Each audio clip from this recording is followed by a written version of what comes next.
നമസ്കാരം. നമസ്കാരം. സാറിൻ്റെ പേര്? അമൽ. സാർ എവിടെ നിന്ന് വരും? ഞാൻ പേട്ടയിൽ നിന്ന്. സാർ എത്ര വർഷമായിട്ട് സാർ അർഫയിൽ കസ്റ്റമറായിട്ട്? ഒരു 7-8 ഇയേഴ്സായിട്ട് സ്ഥിരം കസ്റ്റമറാണ് ഇവിടുത്തെ. അപ്പോൾ വന്നതിൽ ഞാൻ പോയിട്ടുള്ളതിൽ കുറച്ച് ബെറ്ററായിട്ട് തോന്നിയത് എനിക്ക് എവിടെയാണ്, അതുകൊണ്ട് പിന്നെ വരുന്നു. സാർ നമ്മുടെ കസ്റ്റമർ സർവീസ് ഒക്കെ എങ്ങനെ സാറിന് ഹാപ്പിയാണ്?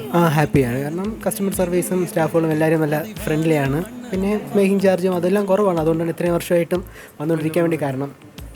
അർഫയെക്കുറിച്ച് ഒരു 2 വാക്ക് എന്തെങ്കിലും സംസാരിക്കും? എന്താ പറയുക, ഞാൻ പോയിട്ടുള്ള പല ജോലികളിലും കുറച്ച് എനിക്ക് ബെറ്ററായിട്ട് തോന്നിയിട്ടുള്ളത് എവിടെയാണ്, കസ്റ്റമർ ഫ്രണ്ട്ലി സ്റ്റാഫുകളായാലും എല്ലാവരും നല്ല ഫ്രണ്ട്ലിയാണ്. മേക്കിംഗ് ചാർജും കാര്യങ്ങളും എല്ലാവരും കുറവാണ്. പിന്നെ എനിക്കറിയാവുന്ന എല്ലാവരുടെ ഞാൻ സജസ്റ്റ് ചെയ്യുന്നുണ്ട് ഇങ്ങോട്ട് വരാൻ വേണ്ടി. ഞാനും കുറേ വർഷമായിട്ട് 8 വർഷമായിട്ട് വന്നുകൊണ്ടിരിക്കുന്നു. ഇനിയും വരും. Thank you.